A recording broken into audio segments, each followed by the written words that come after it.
warahmatullahi wabarakatuh. Sobat WSN TV dimanapun berada, alhamdulillah jumpa lagi ya kita bersama saya dan Sari. Nah, kali ini kita akan berbicara banyak hal terkait dengan teknologi. Apa yang berbeda dari 10 tahun yang lalu? Tentu pastinya hari ini artificial intelligence atau AI semakin mudah dan semakin dapat kita gapai dimanapun pastinya. Dan kita akan membahas ini bersama dua orang narasumber yang masing-masing hebat pada bidangnya, yaitu ada Bapak Abdul Habir Eskom MSc profesional langsung dari negeri Seberang. Assalamualaikum Pak Habir. Waalaikumsalam. Sehat Pak Habir ya? Alhamdulillah sehat. Dan di sebelahnya di dosen senior kita Pak Nizar. Assalamualaikum. Waalaikumsalam warahmatullahi wabarakatuh. Dr. Muhammad Nizar, dosen teknik lingkungan Universitas Rabi Mekah. Nah, ini dua orang hebat ini akan cerita tentang bagaimana di era viral hari ini dan artificial intelligence ya Pak, mahasiswa, dosen itu harus beradaptasi dengan lingkungan dan dengan kondisi yang ada. Ada kalimat menarik nih di buku yang menjadi background kita, menjadi dosen di era viral dan kecerdasan buatan. Saya kutip ya Pak, ini bukunya Pak Nizar ini. Dari John Dewey dalam interpretasi kontemporernya, you cannot teach today the same way you did yesterday and expect to survive tomorrow. Jadi bagaimana artinya kamu tidak dapat mengajar dengan cara yang sama seperti yang kamu lakukan kemarin dan berharap akan survive untuk besok. Kira-kira begitu nanti Pak Habir bisa sempurnakan ya terjemahannya. Bisa grammarnya tuh Bang. Oh iya, bisa lagi. Oke, nanti ini urusannya Pak Nizar ini. Pak, perlu nggak sih kita kalau dosen di era AI ini apa harus adaptasi kan? Nah, buat apa kalau kita bilang semuanya kita kuliah pendidikan tinggi, kalau hari ini kita semua bisa dapat di AI, pada saya gimana? Ini coba dulu nih. Nisa dulu dong. Saya dulu ya. Yang senior dulu. Kalau dari segi ilmu mungkin lebih senior Pak Habir. Sedia pada bidangnya masing-masing. Kalau tadi apa pertanyaannya Bu? Ya, jadi bagaimana kemudian kita bisa beradaptasi dosen? Oke, khususnya adaptasi ya. anak-anak? Saya rasa hari ini kita sudah bisa nutup kampus. Udah bisa nutup kampus sih Pak? Karena udah sore. Udah sore, oke baiklah. Maksud saya karena segala hal bisa kita peroleh melalui AI hari ini. Terus maknanya ngapain lagi kita sekolah kan? Kalau semua bisa dicari dari AI. Tapi ternyata nggak begitu saja. Ada hal-hal yang dari AI itu harus kita verifikasi dan harus kita kritisi. Nah, di sekolah inilah menjadi sarana kita antara dosen dan mahasiswa untuk saling mengkritisi ya, dan memverifikasi apa yang kita peroleh dari AI. Tapi kalau kita hanya kuliah sekedar datang, dosen mengajar depan kelas, mahasiswa duduk, diam, terus selesai pulang, saya rasa kalau cuma seperti itu, mending kampus dibubarkan ya. Kalau masih menggunakan Iya, metode konvensional. metode konvensional seperti itu, karena semua sudah bisa diperoleh melalui AI. Hari ini kita ingin tahu tentang apa nih? Tentang apa yang dulu misalnya kita kerjakan sampai sebulan, misalnya kan, misalnya diberi tugas buatlah sebuah rancangan pabrik atau buatlah sebuah aplikasi yang menghasilkan output seperti ini ya Pak ya. Itu mungkin dengan AI sejam udah siap. Terus ngapain kita lagi di kampus berlama-lama sampai sebulan ya? Tapi sekali lagi hasil yang kita peroleh dari AI perlu diverifikasi dan dikritisi kembali karena masih ada celah-celah di situ yang bisa jadi benar, bisa jadi salah, bisa jadi diperbaiki ataupun melanggar etika dan sebagainya. Oke. Pak Habir, ini kita cerita dalam sudut profesional atau mungkin kita bisa lihat dari sudut pandang mahasiswa. Pak Habir bisa mewakili bagaimana kalau kita nanti bisa juga cerita ya Pak, bagaimana perbandingan mungkin di Malaysia seperti apa. Tapi kita lihat hari ini mahasiswa gimana? Ada yang berubah tidak? Pastinya mereka hari ini kan gampang sekali. Ya. AI hari ini mereka bisa lihat, bisa tanya, bisa apapun di AI. Pak Habir gimana? Ya, terima kasih. Kalau kita bicara AI, mungkin saya bicara dari dua sudut pandang yang berbeda, dari industri dan dari mahasiswa. Karena kebetulan saya juga masih mahasiswa. Ya. Kalau dari sisi industri, kita melihat AI bukan dari sisi output. Nah, itu barangkali hal pembeda yang paling besar antara di akademis, terutama dari sisi mahasiswa dan dari industri. Kalau di industri, kita melihat AI itu bagaimana kita menggunakan AI yang ada sekarang untuk bisa memproduksi output yang kita inginkan. Karena kita tahu banyak produk AI yang beredar sekarang, tetapi tidak semua bisa memenuhi kebutuhan industri. Nah, oleh karena itu biasa kami dari saya kebetulan berkecimpung di bidang IT, industri, kami menggunakan AI untuk mempermudah kami dalam menghasilkan output yang kami inginkan menggunakan AI yang sudah ada. Artinya di situ ada adjustment, ada configuration, kemudian di situ ada alignment untuk memastikan bahwa output yang dihasilkan sesuai keinginan. Tetapi kalau kita bicara soal AI itu ada hal-hal fundamental yang harus diperhatikan. Yang pertama soal secure data, artinya bahwa AI yang hasil yang dihasilkan atau output yang dihasilkan oleh AI itu datanya memang secure. Keamanannya, karena misalnya begini, banyak biasa mahasiswa menggunakan AI untuk membuat presentasi, kemudian Pak itu di-download. Kalau AI itu sendiri tidak bisa memberikan jaminan keamanan data, yang terjadi bisa jadi file itu bisa mengandung virus atau malware dan sebagainya. Jadi nggak boleh sembarangan. Nggak boleh sembarangan, dan itu perlu full assessment. Jadi ada security assessment, terutama di industri karena impact-nya besar ya. Bisa misalnya terjadi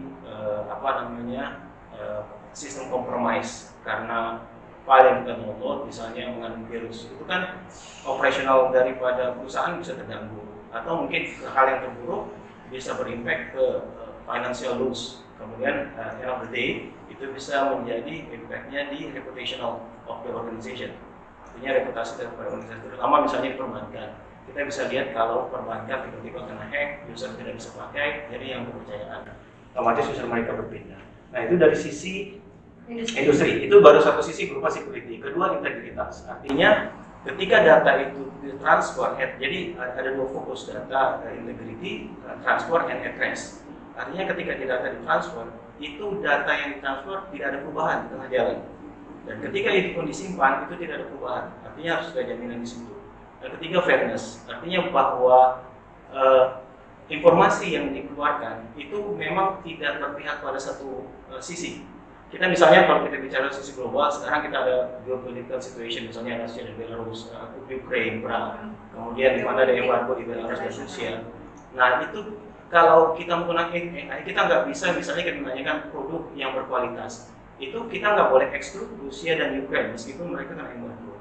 Karena disitulah sebenarnya fungsi fairness itu sendiri, dan yang terakhir ada objektif, bahwa apa yang kita minta maka itu harus dihargai ya. Nah, itu baru dari sisi industri. Kemudian kalau dari sisi akademis sendiri, terutama dari sisi student pelajar, saya melihat sekarang ini kita bisa membagi grup daripada pelajar ini menjadi dua sisi. Ada yang melihat AI itu sebagai pure personal assistant. Artinya ketika mereka misalnya meminta satu output, mereka masukkan pertanyaan, apapun output keluar, di situ tidak ada analisis. Jadi langsung copy paste. Langsung copy paste. Nah, disitulah yang seperti buku Pak Nizar di bukunya disampaikan bahwa hilangnya aktivitas intelektual. Ada degradasi dalam fungsi kognitif karena orang tidak menggunakan fungsi analisis dan critical thinkingnya di situ. Jadi as is, whatever output provided itu yang akan di-copy paste. Nah, yang kedua, typical student yang use AI as base buddy. Artinya mereka memang menggunakan AI untuk memberikan pemahaman yang lebih luas. Jadi betul-betul dari helicopter view. Di situ ada diversity, ada berbagai sumber. Kalau kita bandingkan di zaman kita dulu, ketika kita misalnya Google, kita buka satu-satu informasi, kemudian kita baca, dan kemudian kita compare, kita cari kebenaran dari situ. Nah, sekarang mahasiswa yang punya typical base buddy seperti itu. Jadi ketika ada output, mereka akan compare. Mereka coba pakai misalnya AI yang lain, kemudian di situ mereka buat comparison. Dari hasil itu mereka bisa bandingkan dan berpikir mana kira-kira yang lebih tepat. Pak Amir, dominasinya gimana? Apakah helikopter view yang dominan atau bahkan tadi yang full mungkin kilometer pergaulan saya belum begitu jauh ya. Jadi kalau gambarannya Pak, kalau kita lihat hari ini mahasiswa hari ini. Kalau kebetulan saya masih lanjut S3 di Malaysia, memang kita jadi konsepnya begini. Konsepnya itu AI itu kita taruh di hilir. Jadi kita misalnya di throw satu topik, kita diskusikan sebatas kemampuan kita semaksimal yang kita bisa. Nanti setelah kita capai satu kesepakatan, kita pakai AI untuk comparison validasi. Jadi AI itu bukan sebagai source of truth, tapi digunakan sebagai comparison untuk validasi bahwa apakah pendapat yang kita miliki itu memang sesuai atau inline atau memang ada perbedaan. Kalau ada perbedaan kita comparison. Di mana perbedaannya? Tapi ada juga saya lihat mahasiswa, beberapa mahasiswa yang kemudian saya terlibat di praktisi, memang betul-betul as is. Jadi apapun yang disampaikan, bahkan yang saya lihat sampai sebegitu recklessnya, jadi download misalnya dari Canva, itu biasanya kan masih ada logo, itu mereka nggak hapus, jadi betul-betul copycat, ya copycat.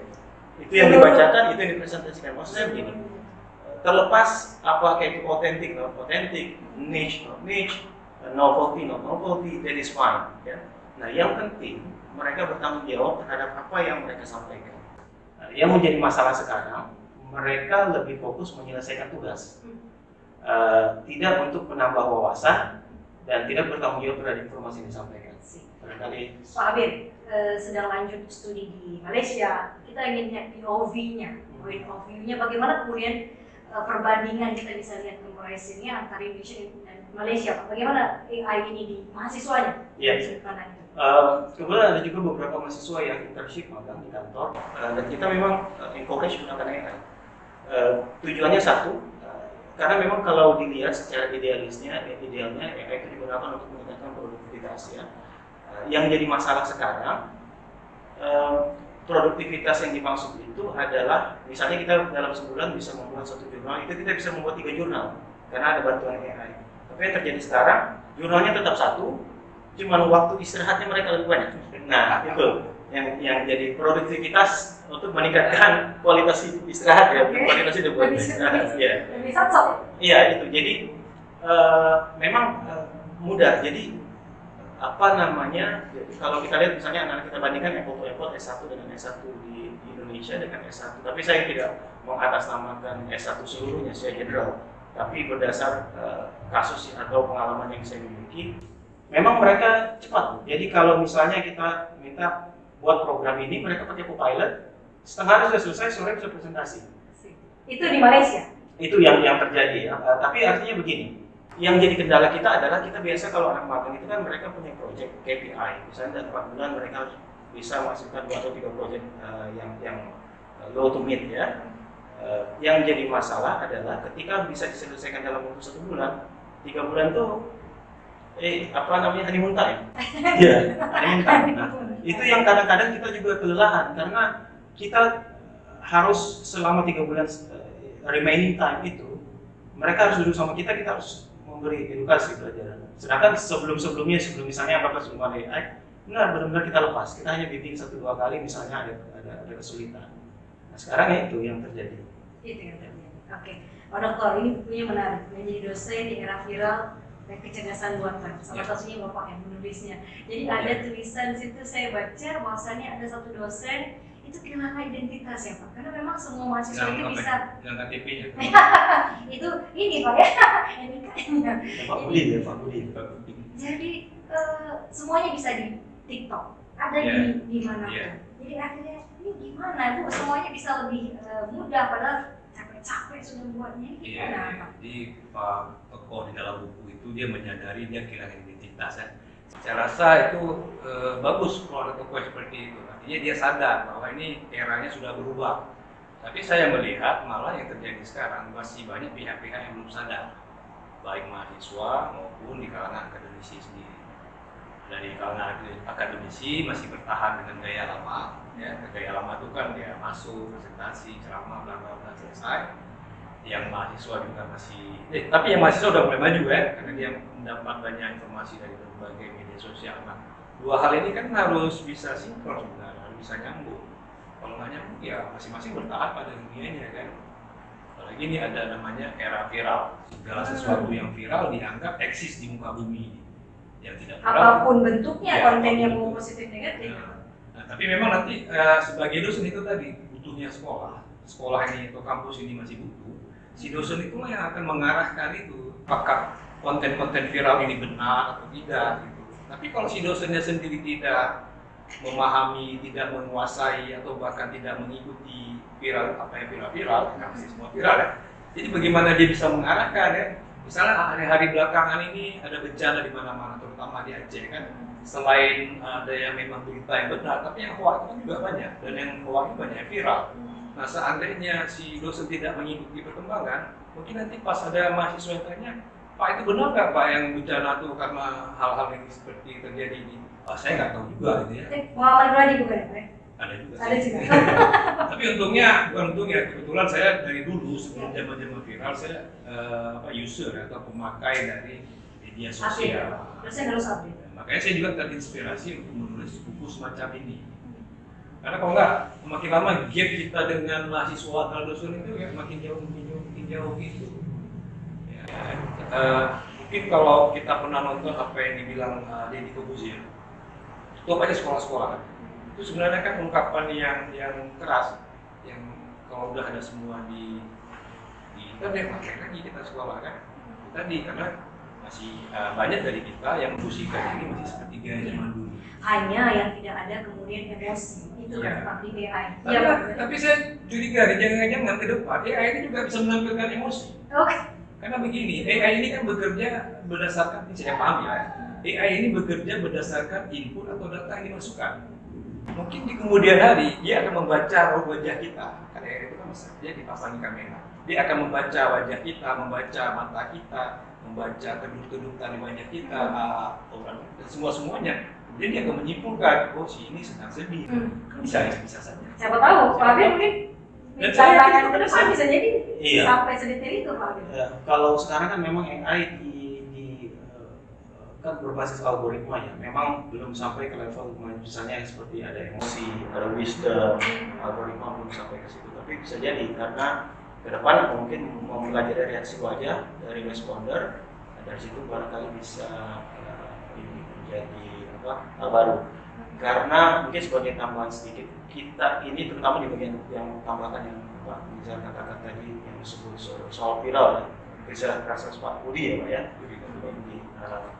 degradasi of confidence karena adanya sosial media. Jadi itu juga tantangan sebagai pengajar karena saya pernah baca buku bahwa human behind mind, human itu sebenarnya storyteller devices.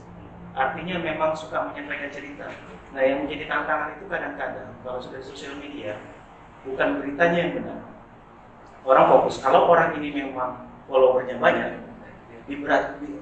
impresi yang diberikan itu adalah kebenaran. Meskipun kadang-kadang kita tahu sendiri teorinya bahwa berita yang tidak benar yang disampaikan terus-menerus akan menjadi kebenaran. Nah, yang terjadi sekarang, yang menjadi tantangan terutama pengajar, apabila misalnya seorang influencer menyampaikan informasi yang bisa jadi belum tentu akurat. Kemudian dosen kan fungsinya memfasilitasi, memberikan informasi, kemudian memberikan guideline, artinya memberikan batasan-batasan untuk agar bagaimana menganalisis informasi itu menjadi kebenaran. Tetapi yang terjadi oleh mahasiswa karena mereka menganggap bahwa ini followernya banyak, maka itu yang dianggap sebagai kebenaran. Dan itu sebenarnya kadang tantangan bagi pengajar untuk itu saya pernah sebutkan di satu sesi bahwa generasi sekarang mereka bukan butuh sertifikat yang banyak, tapi butuh follower yang banyak. Follower yang banyak. Jadi sertifikasi bukan lagi jadi satu keutamaan, tapi follower yang banyak itu menjadi satu keutamaan. Dan susahnya lagi di kondisi di zaman sekarang, follower yang banyak bisa menjadi kebenaran dan itu juga kadang digunakan oleh pejabat. Di mana ketika pencitraan itu terjadi sehingga menjadi sebuah persepsi kebenaran, ruang-ruang koreksi itu menjadi hilang. Nah itu yang barangkali menjadi tantangan kita. Dan hari ini untuk seluruhnya, terutama untuk dosen, apalagi yang viral-viral tadi, yang viral walaupun belum tentu benar, tapi ketika itu terus kemudian digaungkan, maka pada akhirnya semua akan menilai itu. Suka tidak suka, memang kita harus turun ke medan tempur media sosial ini, suka tidak suka. Mau tidak mau, kita juga. Jadi saya pernah satu hari duduk ngopi dengan rekan sama dosen, kemudian kami cerita peran medsos di sekarang. Nah, teman saya ini bersikukuh bahwa medsos itu tempat hiburan, malam juga joget, nggak terlalu penting lah bagi dia. Sementara saya berkeras bahwa hari ini medsos itu udah penting, suka tidak suka, karena hampir semua orang pakai medsos. Jadi kalau kita meninggalkan medsos terus kita biarkan apa adanya, yang terjadi itu kekacauan itu. Jadi saya dengan teman karena beda aliran terus berdebat kan. Nah, saya masih bertahan dengan pendapat saya hari ini, dan saya kebetulan sudah terjun ke medan tempur medsos itu. Saya punya medsos yang lumayan aktif kan. Cuma ya itu tadi followernya belum banyak. Nanti mudah-mudahan ya podcast ini followernya Iya. Makin tambah kalau pakai share. Nambah juga lumayan. Tapi artinya adalah poin yang tadi Indonesia AI sampai hari ini adalah kedalaman berpikir bagaimana kita Iya. bisa analisis itu kan. Ya tadi emosi tadi ya terlepas kemudian nanti ke depan akan berkembang, tapi bagaimana deep analytic itu, bagaimana kita bisa menganalisis dengan dalam itu poin-poinnya kan kemudian. Ya, memang walaupun AI ini banyak membantu, tapi sebelum si pemakai memakai AI, dia sudah ada persiapan juga lah sedikit gitu. Sudah punya referensi, tidak berangkat dari nol. Karena kalau dia berangkat dari nol, dia akan tidak kritis, percaya apa adanya gitu kan. Nah, kebetulan kalau kita akademisi, ya gila-gila gini kan kita udah belajar nih kan, udah adalah bahan untuk kita tahu. Jika kita baca, ini hasilnya kok seperti ini, kayaknya mesti kita verifikasi lagi. Nah, bagi yang tidak punya bekal, ya kan, wah betul nih, ya ambil aja gitu mentah-mentah kan. Belum lagi, sekarang enaknya lagi AI, itu bukan hanya isi, tapi juga format-format penulisannya udah bisa diatur gitu. Jadi memang tinggal beres. Nah, ini betul-betul tantangan nih, betul-betul tantangan kalau kita akademisi yang perguruan tinggi tidak mengantisipasi ini, kita akan tertinggal. Apalagi sekarang sesama perguruan tinggi juga berkompetisi kan. Ya kan? Ada perguruan tinggi ini negara maju misalnya Malaysia atau di daerah lain kayak Jakarta, mereka lebih advance penggunaan AI kan terus maju. Sementara kita di sini kita ngomong-ngomong AI. Ya AI apa nggak tahu nih. Kita tahu paling ChatGPT. Padahal ada ratusan merek AI. Iya. Hampir itu yang ini ya Pak ya. Ada banyak sekali Banyak AI. sekali dan sangat detail bisa itu Iya. tadi kita sampaikan Pak. Tergantung dari penggunaan. Ada AI untuk coding, ada AI untuk buat gambar, ada AI untuk buat musik, ada AI untuk buat puisi, ada AI, ya, semuanya ada gitu. Malah ada yang mendesain, dia membuat AI untuk menyusun RPS. Semua Itu sendiri. semua memudahkan. Nah, Tapi bagaimana penggunaannya lagi? Iya. The last point Pak. Jadi artinya bagaimana kita bisa terus, khususnya Pak dosen, kita terus adaptif, kita terus melihat ke depan, tapi dengan cara tadi juga tidak meninggalkan kedalaman berpikir. ya kita ini kan biasa akademisi ini harus dipaksa ya. Memang harus ada polisi atau kebijakan yang memaksa akademisi untuk menggunakan AI pada level-level tertentu. Harus dipaksa. Harus ada kebijakan. Harus ada kebijakan. Jadi Dari memang tingkat kampus sampai pemerintah. iya. Jadi bukan lagi kita cerita-cerita kita pakai AI, tapi tidak ada kebijakan, tidak ada apa istilahnya, memaksanya itu nggak ada. Akhirnya ya nanti kita akan tertinggal. Problemnya kita akan tertinggal. Nah kalau Pak Agus sendiri mereka dipaksa oleh pasar, karena mereka profesional, industri yang memaksa. Kayak gitu kan. Pak Amir, last point Pak Amir, gimana kalau dalam sudut pandang? Saya kira sama ya, baik industri maupun akademisi, bahwa AI itu sangat membantu, itu confirm. Yang menjadi masalah bagaimana kita memanfaatkan AI untuk membuat kita bisa lebih produktif, hasil kerja yang dihasilkan juga bisa lebih berkualitas. Memang sebenarnya mungkin sedikit sejarah saja. Sebenarnya ide AI ini bagaimana di awal itu mesin itu bisa berpikir, bisa untuk menjawab pertanyaan manusia. Tahun 50 itu Alan Turing, ahli matematika itu dia sudah berpikir itu. Kemudian di tahun 97, kalau kita ingat dulu produk IBM, kalau nggak salah Blue Deep atau Blue Deep mengalahkan Kasparov ya, mencatur. Nah itu kemudian berkembang di 2018, ChatGPT digaungkan, tapi pada saat itu masih versi beta. Artinya respon yang dihadirkan pun masih bersifat untuk jawaban pertanyaan-pertanyaan sederhana. Di 2020 kemudian dikembangkan, tetapi sudah bisa merespon pertanyaan yang lebih kompleks tapi belum linear. Kadang-kadang masih ada bias. Di 2022 baru di situ lihat ada perkembangan begitu masif. Dan sekarang itu lebih masif lagi. Namanya kalau dulu kita bicara soal prompt AI, artinya kita masukkan pertanyaan, AI merespon as is. Kemudian ada generative AI, ya, misalnya dia mengkombinasikan dari beberapa source. Nah, di tahun 2025 ini ada namanya agentic AI atau AI agent. Di situ betul-betul, misalnya contoh kasus, saya ingin memasarkan produk handphone saya. AI itu dia akan mencari berapa harga pasaran handphone di seluruh dunia saat ini untuk kualitas yang sama. Dia akan melakukan riset sendiri. Dia riset sendiri, kemudian dia akan mencari juga informasi mengenai bagian produksi, berapa biaya dikeluarkan untuk produksi alat ini dan sebagainya. Itu mereka membuat kesimpulan, menganalisis pasar, dan akhirnya mengeluarkan produk. Saya ada satu kawan, dia program director di salah satu universitas di Philippines, perusahaan Universitas Amerika di Philippines. Dia membuat programnya, dia program director, tapi cita-citanya dia ingin menggantikan posisi CEO dari universitas itu. Karena kenapa? Dia ingin AI dia itu bisa membuat blueprint untuk universitas dia ke depan. Jadi di situ nanti ada analisis soal ekonomi global, analisis soal bagaimana nanti mungkin ada input apa keinginan kampus ke depan, kemudian bagaimana persaingan kampus dan sebagainya. Nah di situ betul-betul AI digunakan untuk membuat kebijakan kampus ke depan, tanpa menggunakan atau tanpa melibatkan CEO di situ. Nah itu jadi menarik, artinya satu mungkin ada beberapa posisi yang tergantikan, tetapi saya yakin manusia tidak akan bisa tergantikan. Hingga saat ini pendapat saya seperti itu. Manusia tidak bisa tergantikan, tapi karena di beberapa dari sisi pekerjaan yes, pekerjaan yes. Tapi itu seperti orang bilang, tugas wewenang bisa didelegasikan tapi tidak tanggung jawab. Karena AI pun bisa melakukan tugas manusia, bisa melaksanakan wewenang manusia, baik itu melaksanakan pekerjaan, tetapi tanggung jawabnya akan back to human, not back to the AI. Karena AI cannot be blamed. Kita tidak bisa ketika AI membuat kesalahan, kita menyalahkan AI. Justru kita sebenarnya harus punya wisdom untuk bisa menggunakan AI dengan lebih baik, gitu ya. Dan itu sebenarnya yang menjadi poin dari sebelum kita betul-betul terjun dan yakin akan menggunakan secara penuh. Saya kira ada seperti itu. Luar biasa nih kalau kita ngomongin AI ini bisa sampai Ya, besok Pak. Belum mulai, tapi luar biasa Pak. Tadi sebegitu berkembangnya Pak di luar sana, kan ya itu tadi harus adaptif dan bagaimana kita bisa terus menjawab tantangan itu ya. Terima kasih banyak Pak Dokter, luar biasa. Pak Abdul Habib juga terima kasih jauh-jauh dari Malaya. Terima kasih banyak. Sampai kita diskusi lagi ya Pak. Iya, siap.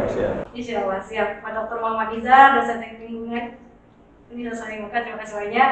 Pak Abdul Habib Eskom, MSc, lancar saya studinya Pak. Terima kasih. Semoga cepat selesai. Amin. Terima kasih juga sobat dari SMTV. Insya Allah kita ketemu di waktu. Wassalamualaikum warahmatullahi wabarakatuh. Waalaikumsalam warahmatullahi wabarakatuh.